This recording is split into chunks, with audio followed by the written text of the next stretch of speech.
Good morning. Welcome to Aspen University School of Education Dissertation Defense Practice. My name is Nina S. Gaines, and I will be the presenter for you today on April 8th, 2024. I will be discussing the dissertation by Tiffany Silvers, An Explanation of Barriers, Differentiated Pathways, and Leadership Attributes from the Perspectives of Female Superintendents. The instructor for the course is Dr. Ronald Carlisle. Just to give you a little bit of background about myself, I have a master's in education and school counseling. I worked briefly as a school counselor. Then I went on to work in various industries to include starting two small businesses. Okay.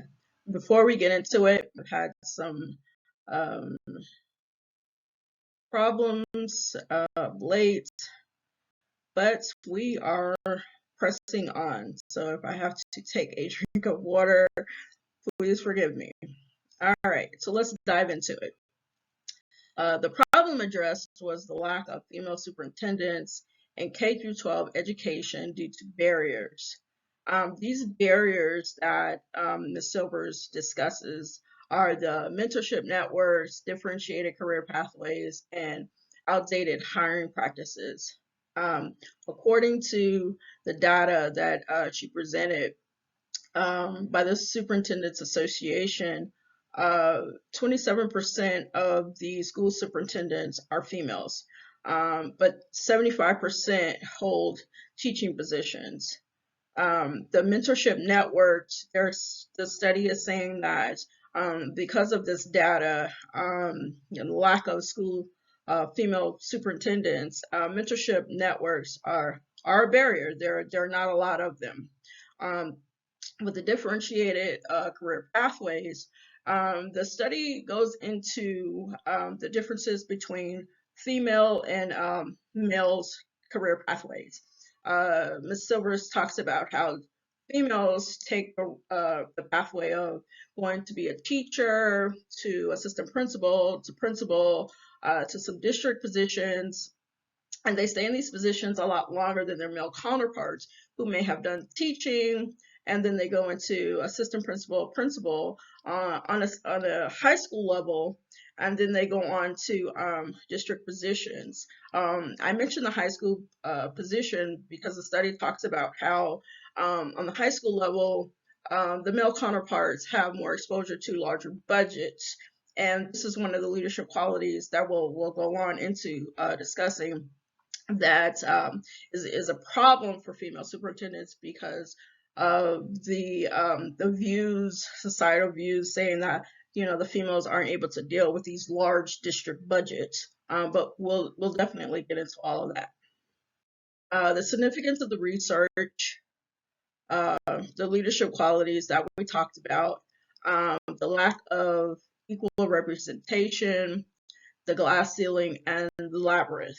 The study defines the glass ceiling as an invisible barrier that impedes women from climbing the organizational ladder.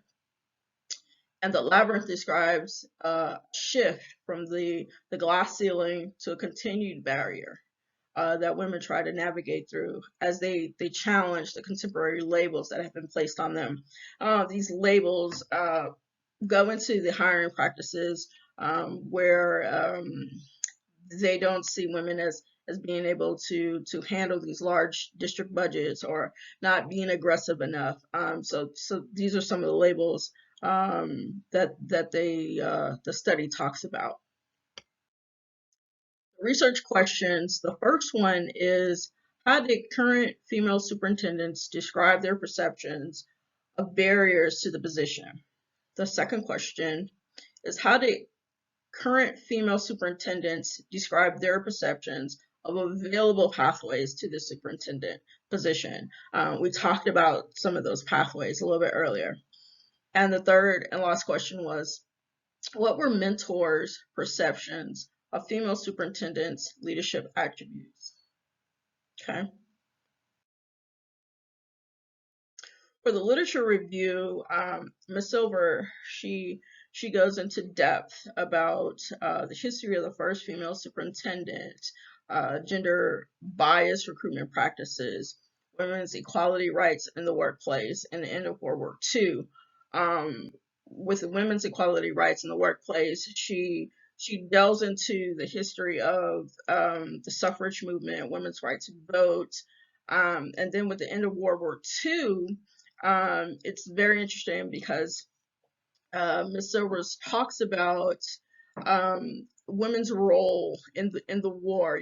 The study goes into detail about how women went into the workplace while men went off to the war, and then when the war ended, women had to go back into their traditional roles. Well, the study also highlights how men, when they came back from the war, they were using their GI Bills for educational benefits. And so as they went on to be teachers, women were included back into the workforce as teachers. But then men shifted over and went into administrative positions. So she really, really does a really great job on talking about those different roles and how men dominated the teaching workforce and how the education workforce shifted. Okay. The research method and design, the author used a qualitative exploratory case study design, which provided in-depth views, open-ended prompts, and this allowed her, the study, to form themes. She explored female superintendents' perspectives on the barriers, um, which were the mentorship networks, differentiated career pathways, which we discussed, the leadership attributes, and the hiring practices. With the hiring practices, she makes note of this good old boy system where, say they're going, male counterpart is going for an interview, and the good old boy system is, they've known each other, the interviewer and interviewee have known each other through fraternities or different other kind of organizations. So they're kind of looking out for each other. But she also talks about that in the study. The results and the data analysis, she used semi-structured interview process and a document review, and this enabled her to achieve two types of triangulation. The methodological and the data triangulation were used to generate themes surrounding the barriers, the pathways, and qualities that resilient superintendents have demonstrated. The methodological and the data triangulation, they do take time, but they add significant trustworthiness and validity to qualitative studies, as Ms. Silvers notes. The limitations that Ms. Silvers points out were the hand coding, choose online research sites, her decision to use a leadership resiliency profile. These limitations may have affected the results. The study goes into her decision to use a leadership resiliency profile and how she may uh, have used a different survey, such as SurveyMonkey. She points that out. She's saying that she had 8 participants for the study, but using SurveyMonkey may have given her a lot more participants. So she talks about that as well. And then also with the online research site, Ms. Silver says that being able to be there with the participants may have allowed her a better chance of observing these participants. So she talks about those being her limitations, the limitations of the study.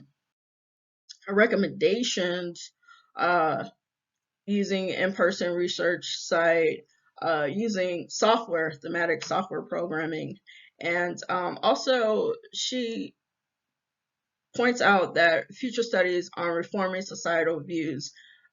This is most interesting to me because that just explodes into other studies, just based off of her dissertation. The future studies would have to include the historical perspective, and just really, really going into that a little bit farther. And I would be curious to see, what the results of those studies would be, and how they would be able to change societal views. That would be most interesting. In conclusion, there's still a gap in the upper echelon of school district leadership. This study offered the perspectives and firsthand narratives of 8 women who succeeded despite obstacles and misguided expectations. This is the conclusion of Ms. Silver's study. I'd like to add that the Institutional Review Board at Trevecca Nazarene University approved the study. I'd like to thank the author, Tiffany Silvers, Dr. Ronald Carlisle, for your feedback throughout this course. I've learned so much. For my classmates, Jennifer Cotto and Chris Stewart, for being present and providing really great posts. And I will be taking in a lot of that information as well. I also like to thank my daughter Nadia, who is my biggest supporter on this dissertation journey. I thank you for your time. Have a great day.